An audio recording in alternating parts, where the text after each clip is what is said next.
In the United States, over 14 million, or 1 in 4 adults ages 65 and older, or older adults, report falling each year, with the highest rate of falls in those between the ages of 80 and 90. How do they get back up? In some cases, they're trained by rehab professionals on safe fall recovery.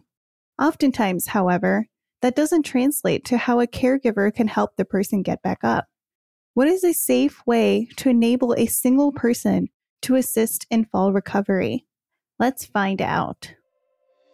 Welcome to Aging Together, a podcast dedicated to exploring the challenges and opportunities of caring for our aging communities. I'm your host, Dr. Pooja Ashok Patel, an occupational therapist with specialty certifications in geriatric care, dementia, and fall prevention. In this podcast, I interview guests who are experts in their fields or can share their experiences with caregiving. Together with the guest speakers, we dive into a wide range of topics including health and wellness, care planning, caregiving, and more. I hope you'll join me on this journey. Let's navigate aging together. Hi everyone, I'm your host Pooja, and you're listening to Aging Together. This month, we're hearing from Steve Powell, founder of IndeeLift, the leading manufacturer of human floor lifts that are designed to safely and comfortably lift seniors or others with mobility issues off the floor after falling. Like millions of Americans, Steve was a caregiver for his aging parents as their health deteriorated. Both of Steve's parents were determined to age at home, but they struggled with routine falls, which would leave them stuck on the floor for hours with no way to get back up.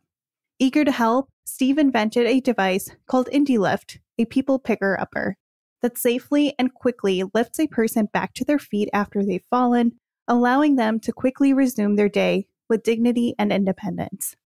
Today, IndeeLift is helping thousands of people across the globe to turn most falls into a non-event. IndeeLift is a life-changing tool for seniors, as well as those with neuromuscular diseases such as multiple sclerosis, myositis, Parkinson's disease, and more.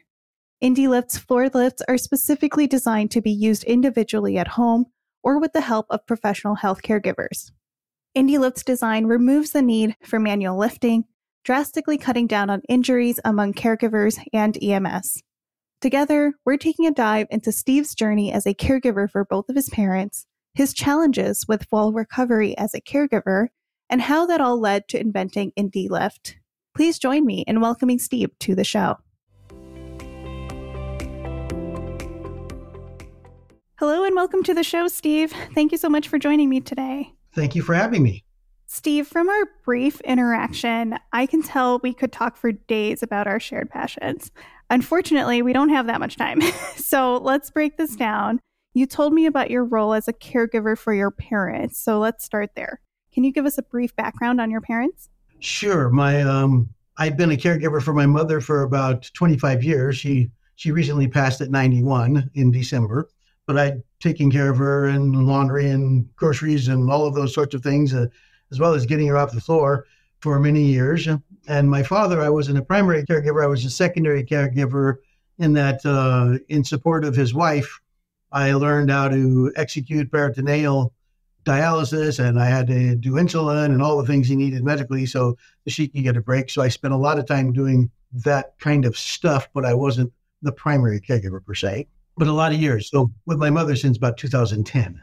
Gotcha. At what point did you become the primary caregiver for both of your parents? So I was never officially the primary caregiver for my dad because he had a wife that was a registered nurse, and my role in that environment was to provide her time away. So I spent a lot of time as the primary caregiver in the moment, but it wasn't my responsibility month after month, just in giving her break time and time away. She actually had a job and she had some other things she had to do. So I filled in for all of that in her case. Got it. So in your experience, what was the most difficult part of being a caregiver? Well, the heartache. Right? So you really want everybody to be comfortable and happy and not in pain. And there's nothing you can do, as much as we can do to care for our loved ones and give them what they need and make sure all of their needs are met. you can't really change the fact that bodies deteriorate and the discomfort that goes with it, and dementia comes in, and one moment you're talking to somebody that you know and they know you, and another minute you're talking to somebody and they don't know you, and I still know them, but they don't know me. And so that heartache is the most difficult part completely. The ability to provide care and service, it comes naturally in most humans. And so in my case, the worst part was not being able to do more for them while they were suffering. Yeah, the heartache is definitely a hard piece of it. Something I always encourage, or I try to be mindful of, is when I'm training a family on how to provide care for their loved one as an occupational therapist, I'm always trying to make sure I also address the caregiver's stress and burden and emotional capacity to make sure that they're also taking care of themselves, because they can't take care of their loved ones if they can't take care of themselves, right? So that's correct. The caregivers actually take care so well. We're burying the caregivers and finding new caregivers for the people who need the care. It's a very difficult situation, especially in the mom and pop situation where you have elderly parents and one's taking care of the other and doing their best, but it's a grind on them and it's very difficult. So I can empathize with anybody in the situation, and whatever we can do to help, we all want to try. Yeah, absolutely. What are some key myths that you've heard specifically related to falls when it comes to adults and older adults? Well, the myth is that we can teach people how not to fall. We can make them have their houses safer. We can provide tools and appliances and things to make that work. The myth is that they're not going to fall, because it doesn't matter how much you do. People lose balance. They have a little neuropathy in the feet, or they lose a little balance from a nears, or plethora of reasons why they fall. And they're going to fall no matter how much we train and how much we change houses. They're going to fall down, and we have to get them up. And the problem isn't so much falling, because 94% of all falls don't actually incur an injury worthy of a medical need. But the people that can't get up are in a difficult situation. And that's the problem, is getting up. What was your experience with falls with your parents? Well, my mother, for somehow or another, was a habitual faller. She started falling in her late 50s, and, she could get up sometimes, but then her knees got to be bad and she couldn't get up anymore. And for the last 30 years of her life, when she fell over, she had to have somebody help her, until, of course, we made a machine that allowed her to do that on her own. But she fell regularly. She fell and the car ran over her. She fell and landed on her head and ended up in a big trauma center because they were afraid of a brain bleed on her head. And she fell one time and she broke her shoulder. Over 30 years, she fell dozens and dozens and dozens of times. And out of all those times, 3 of them ended up causing her to be in the hospital. But the rest of the times, she just got up, or we helped her up. We talk a lot about falls, kind of like you mentioned already, from detection to prevention, but seldom do we talk about fall recovery outside of a usual therapy session. Why is it so important that we educate and encourage adults and older adults about the importance of fall recovery when it comes to especially aging in place? A lot of people want to stay at home, and that makes fall recovery very important, right? So Why is it so important? Well, in fact, everybody wants to stay at home. Nobody that I've ever met is looking forward to go to a convalescent hospital or a place where they're going to care for them. They want to stay at home. They're comfortable in their own homes. And then one of the primary reasons that people are forced out of their own homes into care facilities or convalescent homes is because they can't pick themselves up after they fall. And if they've got to call the 911 EMS folks more than a couple of times, they get county services involved, and they go and they talk to them and they say, you can't stay here anymore. You have to go somewhere that they can take care of you. And nobody wants that to be the case. Everybody wants to stay at home. We have to find a way to get them up. And I had an aunt that fell down a number of times, and the last time she fell down, nobody knew about it, and it was 2 weeks before they found her, and she never got up that last time, and that was the end of her life.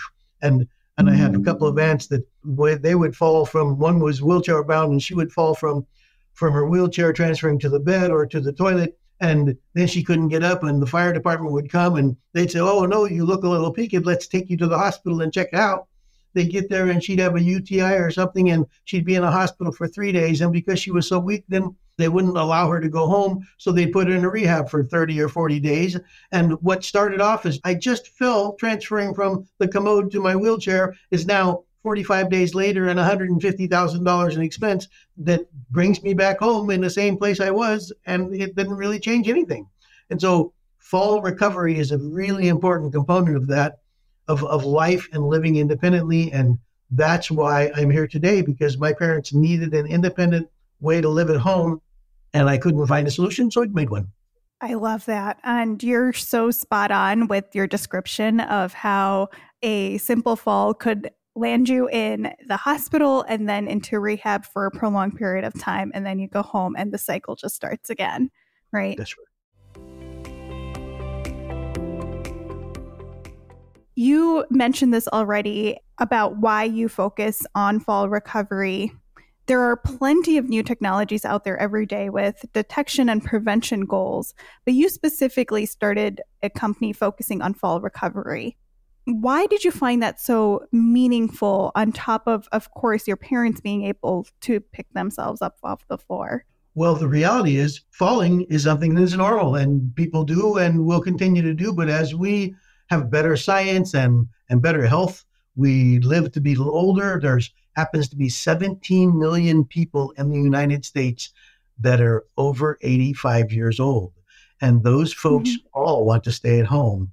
And getting up after a fall is a very difficult challenge for those who are somewhat weak because we're now in our 80s or late 70s, or we've got some minor disease, something that doesn't keep me from living independently, but it causes me to lose balance and fall once in a while. And the real goal is to get folks up as soon as possible, because it's not the fall that gets them, it's staying on the ground for too long that gets them. And bodies start to shut down. And once those things happen in an elderly person, you may get them up off the floor, but you may not be able to stop the process that's already begun. So fall recovery immediately or as soon after as possible is the best answer for getting people on their way. Everybody wants to get back on the way. And in most cases, if we can get them up off the floor, they just continue on with their day. And it's no longer a horrifying experience. My experience was horrible with my father, who fell so many times. The fire department picked him up so many times. He was black and blue from picking him up. And then he would scream and holler. And it just tugged at my heartstrings that I couldn't do anything for him, while the fire department, the only way he could get off the floor, were there picking him up, hurting him. And then my mother fell 6 times in 4 weeks. And I tell the story that I think God pushed her down, because he knew that if I had to go pick her up enough times, I'd find an answer. And I created an answer because she couldn't get up by herself. And we made a machine that allowed her to be independent at home and get up. And that changed her whole attitude about living alone, because she felt like, if I fall, I can just get up. It's no problem. And that was the most satisfying moment in my career in helping people, was to have my mother call me and say, I fell, but I got up because your machine picked me up and I didn't have to have any help. That was a defining moment in my future of wanting to help people, because now they can stay at home and we've given them a tool that is able to leave them safe and independent with their dignity at home. It's a beautiful thing. Absolutely. You mentioned a little bit about EMS, and I know you feel pretty strongly about how your equipment helps with the EMS safety. You want to talk a little bit about that? Sure. So when we started thinking about picking up people, I realized my parents were on the floor. And then after talking with us, we found that millions of people end up on the floor.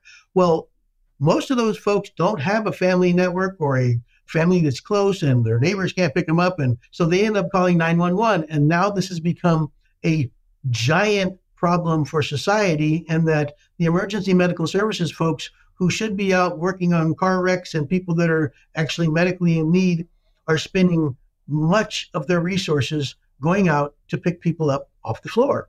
And it's a good service that they provide, but it's taxing on their resources. And with upwards of 20% in some regions of the EMS calls going to lift assists, that's using massive amounts of public resources. So we wanted to help the firefighters and the EMS folks. So we built a machine they could put on the fire truck and they could take with them. And when we've got somebody on the floor, they can roll the machine over to them, tilt them on, push the button and pick them up. Now, nobody gets hurt. The patient doesn't get hurt.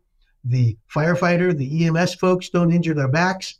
And there's an epidemic of injured healthcare workers from trying to help people that have fallen. And now we have tools that we can do that. All it took was a new piece of technology applied specifically to the need. And now we can avoid injury. We can avoid massive amounts of calls to care facilities who call the fire department or EMS 3 or 4 or 5 times on some days. And by providing the right tools, eliminating the opportunity or the possibility of being injured for the care provider or the patient/resident, we solve the problem. And now all we have to do is implement it so we can make it better for everyone. Absolutely. I agree with you. Something you mentioned last time when we spoke was more so the fall recovery and its implications on healthcare workers and EMS, EMTs. It's so well documented, right? And even our OSHA guidelines specifically prohibit the manual lifting of patients. And so there's so many states and organizations with safe patient handling laws, and those often forbid caregivers from lifting those patients off the ground and floor. And so I think this is where what you've created is working towards meeting those laws and regulations and challenges of healthcare workers injuring themselves. That brings us kind of to your journey from caregiver to inventor. So following your caregiver role and your passion for fall recovery, you invented IndeeLift. Tell me about that. Well, I had both parents under different sets of circumstances falling down and we couldn't get them up. And we tried a Hoyer lift, and a Hoyer lift is kind of scary. There's this sling and you're swinging on it, and it takes 2 people officially to operate and actually 3 people under worse conditions.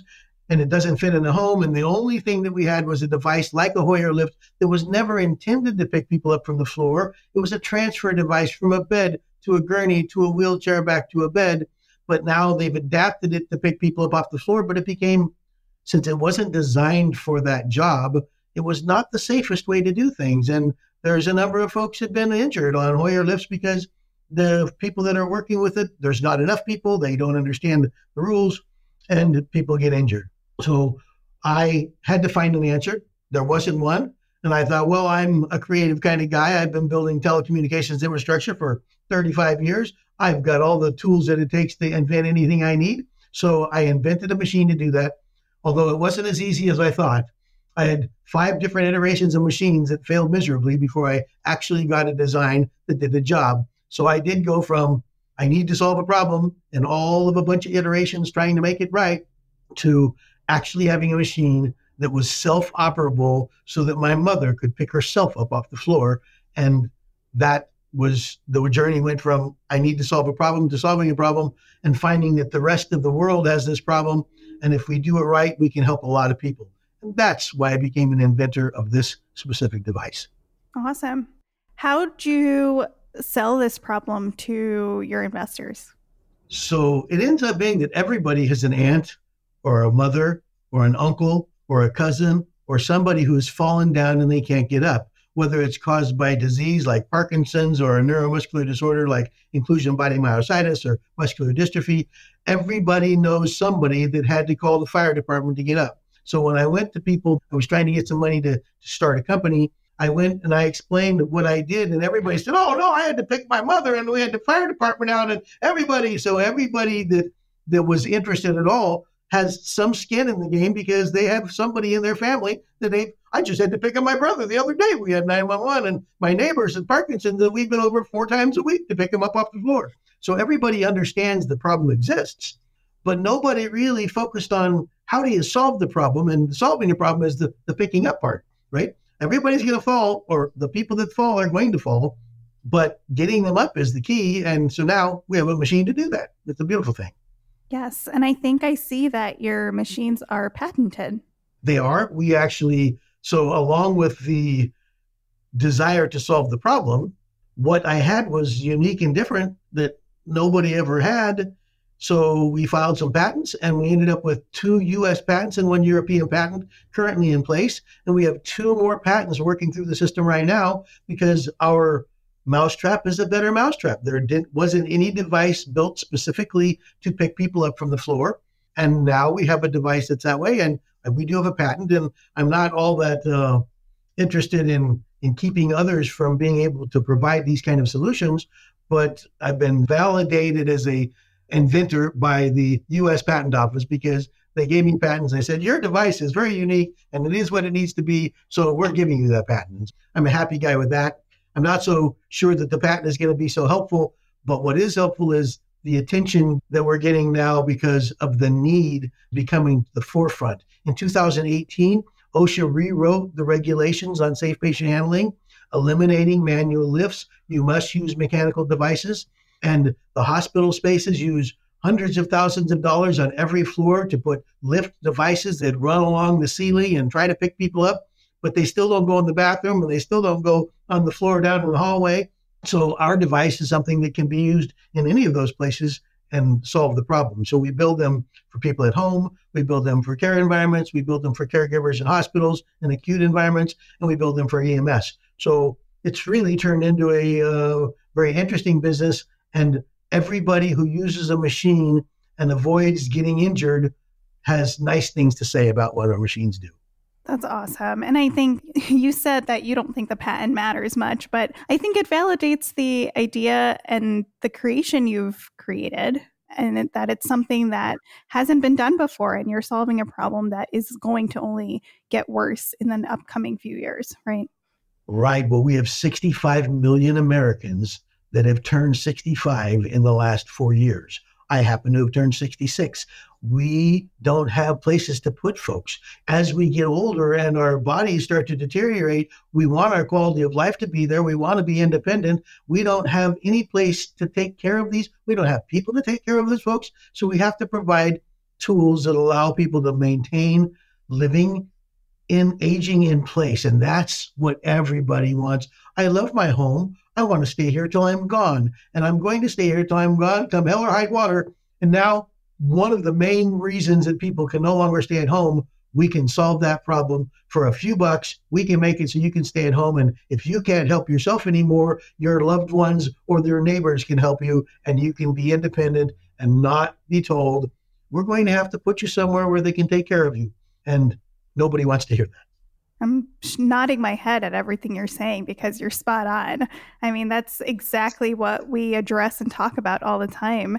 And it's really nice to know that there's something on the market that's not manual and that's not the hammock. And, you know, you talked about this earlier, but one of the biggest things I hear in the hospital when we do, you know, unfortunately have to recommend that families start using a lift to get their loved ones transferred safely, their biggest concern or fear is that they don't want to be hanging in the air, right? And I don't blame them. I don't want to be hanging in the air. I don't like to hang in the air. Well, if we want to be hanging in the air, we'll go to Disneyland. And we want a thrill, we'll go someplace that they made the thrill. We don't want that thrill in our comfort of home. We want to be comfortable and safe at home and mostly independent. Right. And the other part of that is that a Hoyer lift or lifts similar to Hoyer lifts, where it's a hammock system, they frequently require at least 2 people to operate. And so when we're talking about people living in their homes independently, it's not often that there's more than one person available to help, let alone even one person to help, right? And so you're also addressing this need or this barrier of having enough hands on deck to be able to safely assist the person. Right. So our device was patented as a self-operated device because I needed my mother to be able to get herself up without calling somebody and my father to do the same. And the idea was it's self-operated, and while it doesn't come to you like a vacuum cleaner, you can't call it and say, come here, machine.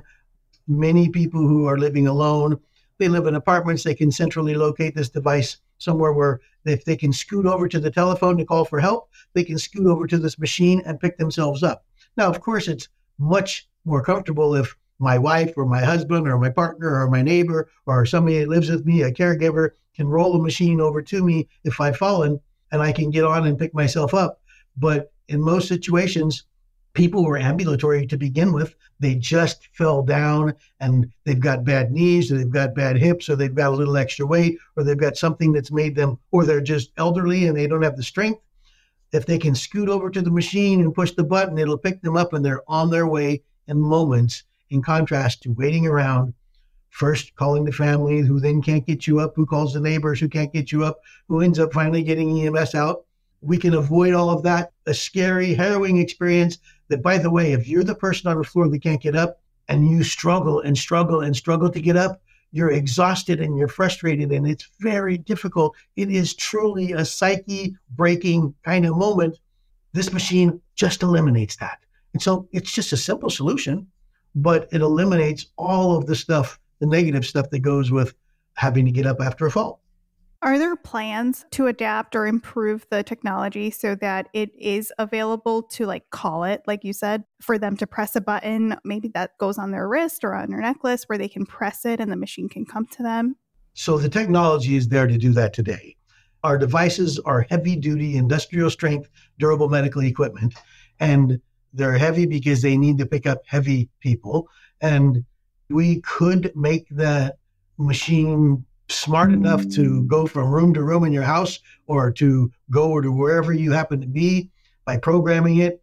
That all is possible, but the cost of that drives the machine cost so high that it's cost prohibitive and people won't pay for the price. And right now, we're doing our best to get the prices down to where they're affordable, because insurance companies, while this is one of the most important things to keep insurance companies from spending money on ambulance rides and hospital visits and rehab, they don't support people staying at home independently by providing those tools. And so we do have progress with Medicare. They're working on some HCPCS codes so that our devices can be prescribed for those folks who actually have a falling problem related to any number of different disorders, medical disorders or physical anomalies. And eventually, the insurance companies will realize that if they give these machines to folks who fall, they avoid tens of thousands of dollars worth of costs every year, because the people can be independent and nobody wants to go to the hospital. Nobody wants to go to the rehab. Everybody wants to stay at home. And once they finally figure that out, they're going to be handing them out like candy, because it's changing the way people live at home independently. And with our 65 million people that are getting older and older and older, in the next 10 years, we have to have a solution.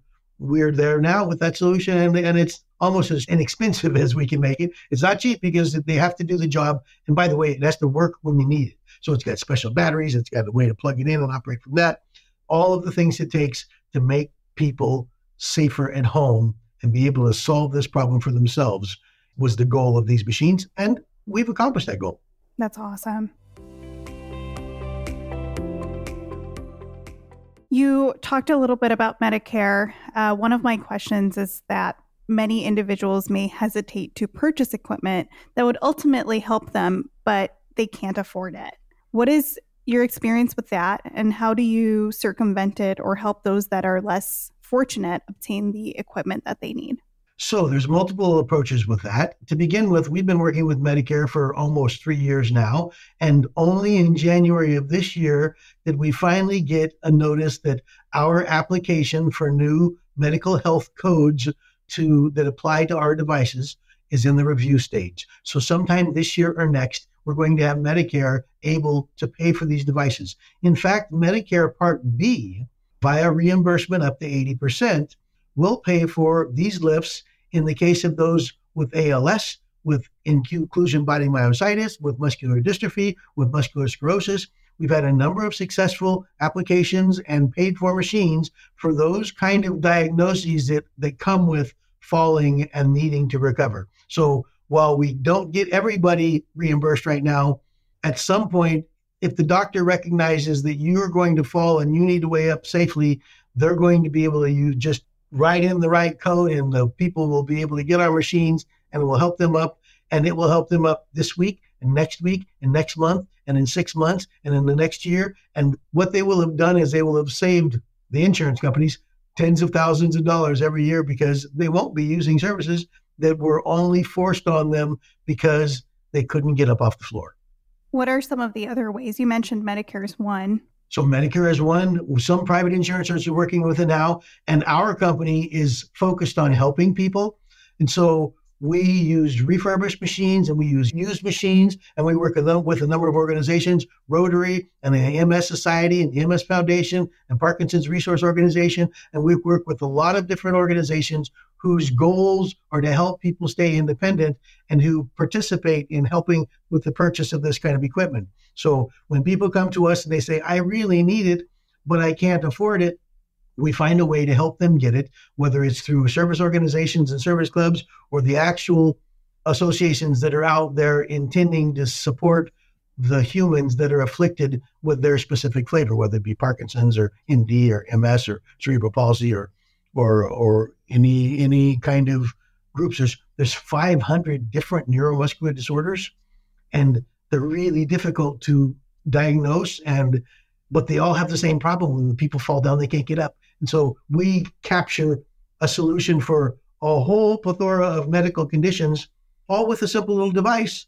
By the way, the fact that there are 500 different medical neuromuscular diseases, along with osteoarthritis and just plain old bad knees and bad hips and being overweight, one solution fits all of the causes. And that's a beautiful thing. It's like aspirin used to be the thing we did when we took it because of whatever. If you hurt here, you hurt there. One thing did it all. Well, now in the case of falling, we have one little answer that just solves it for everyone.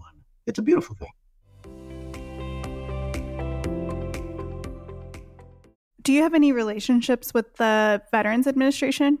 We do. We've been working with the Veterans Administration since March of 2018 because Veterans Administration is a federal organization that has to comply with the OSHA guidelines. OSHA came out with a new set of safe patient handling guidelines in 2018, and the Veterans Administration immediately reacted to how are we going to meet these requirements. They started working with us, and they've been prescribing, the Veterans Administration has been prescribing our machines to wheelchair-bound and disabled and amputees and a variety of reasons that veterans have a need because of falling.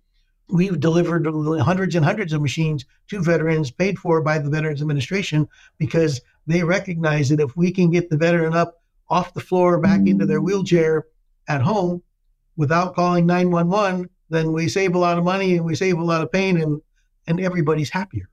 Safer makes happy. Yes, 100%. If you're safe, then you're most likely going to be happy. Happier, even in there. You might be in pain. You might have to suffer some, but if you're not worried about falling over because you can't get up, that's one less thing to worry about.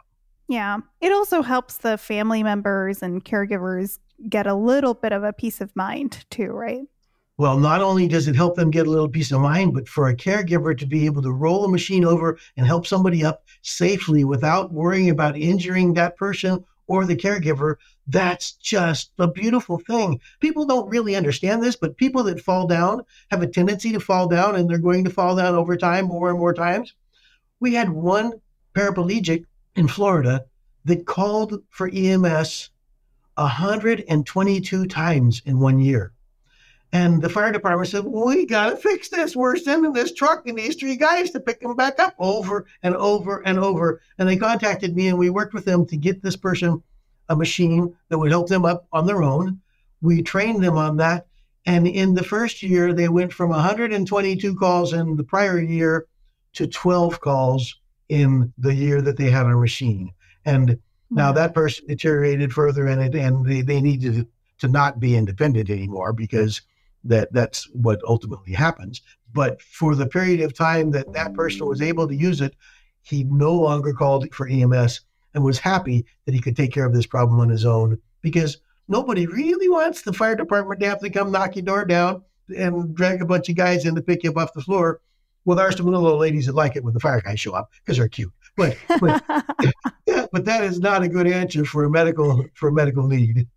Yeah, that reminds me of the story you shared about humiliating moments when you have to call EMS and you're maybe not exactly in the right physical state, right? Especially if there's falls in the bathroom after a shower or before a shower.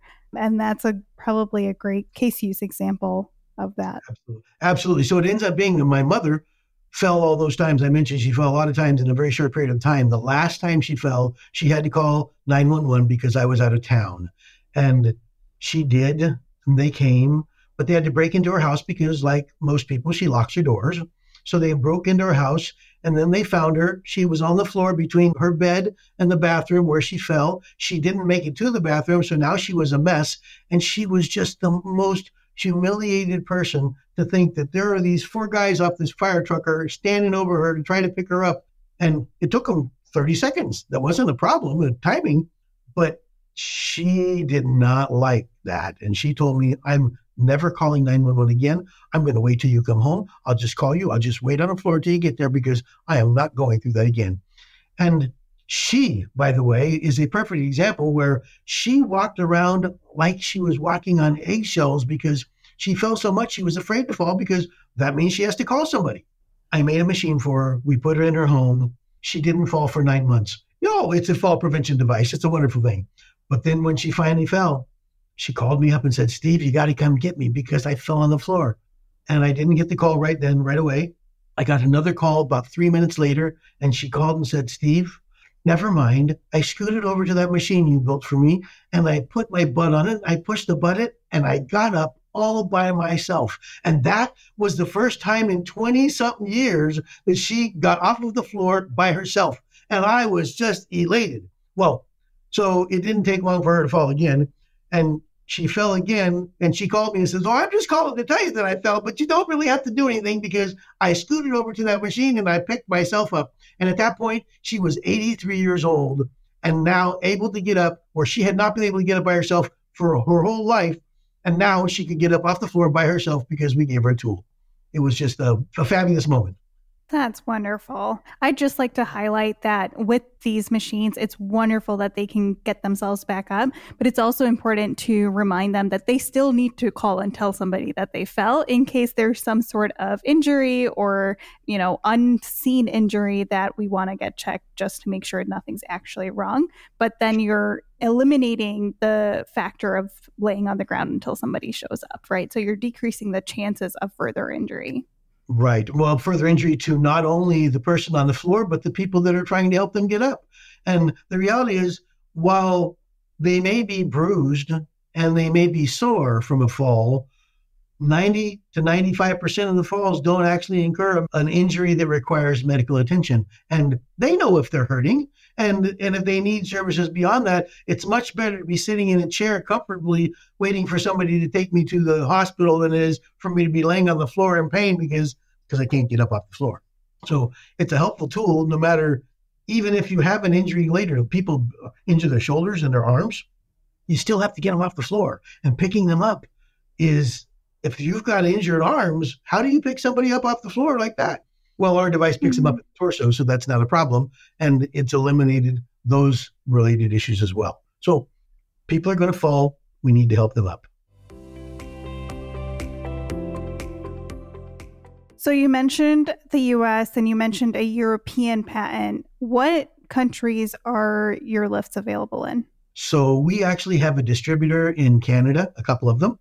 We have a master distributor in Australia that covers Australia, New Zealand, and Tasmania. In fact, we just shipped them a whole container full of machines because they're finding such a great need and it's solving the problem. And we also have a European office in Barcelona and distributors in the UK and in Germany and in France and in Italy. And we have a couple of medical providers that actually cover all of the European Union. So they're not specific to a country, but they are able to support folks across the European Union. And of course, we get orders from people in India and from people in Dubai and from people in the US Emirates and all these different places.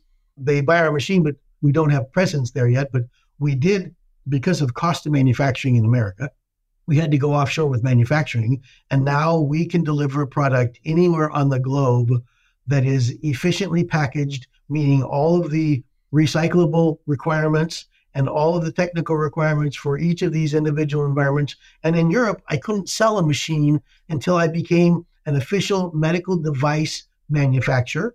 So I had to go through a process to become a licensed medical device manufacturer. And then they were willing to look at my devices.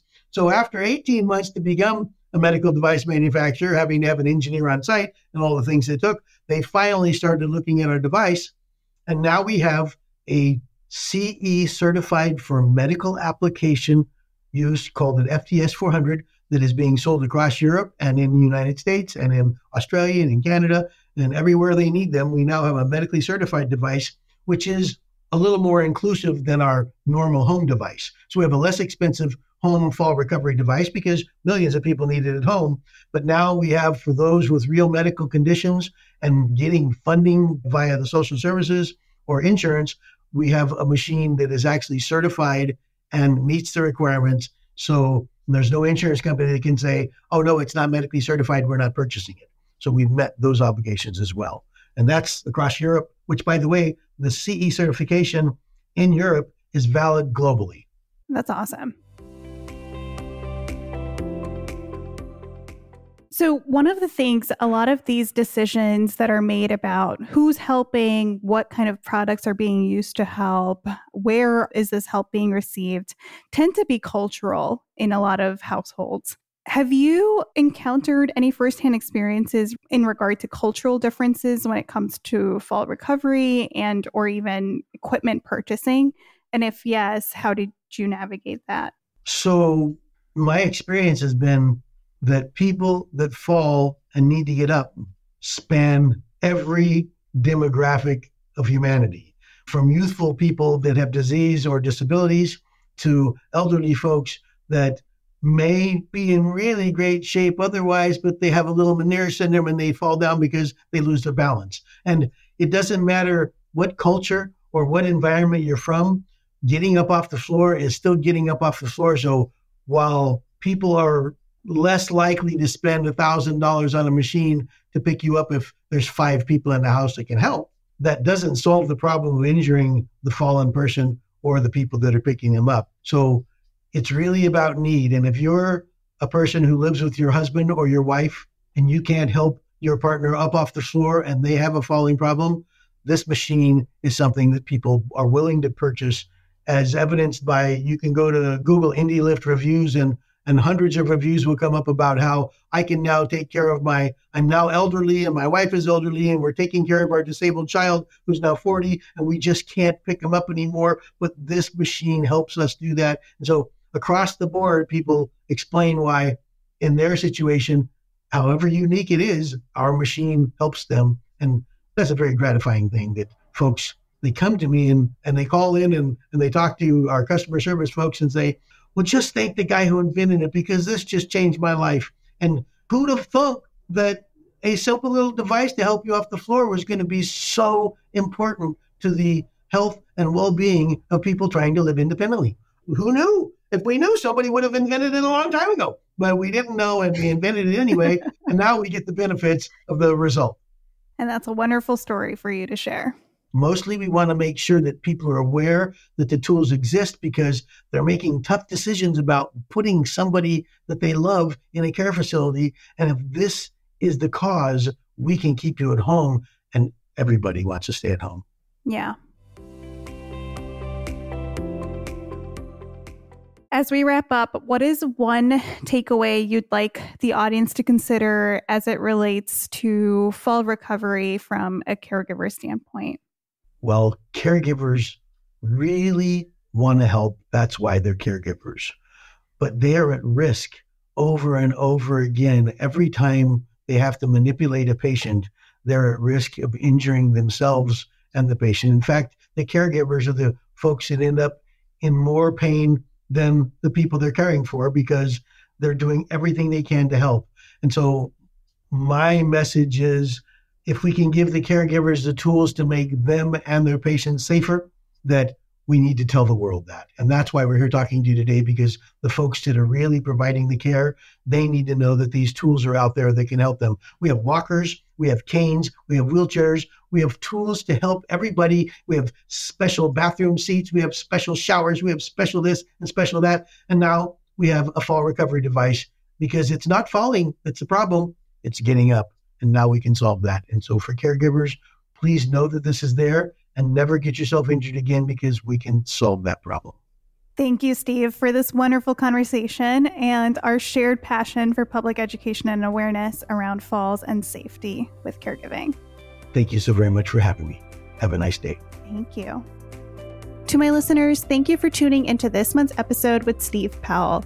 If you would like to learn more about Steve Powell or IndeeLift, please visit @IndeeLift on any social media platform.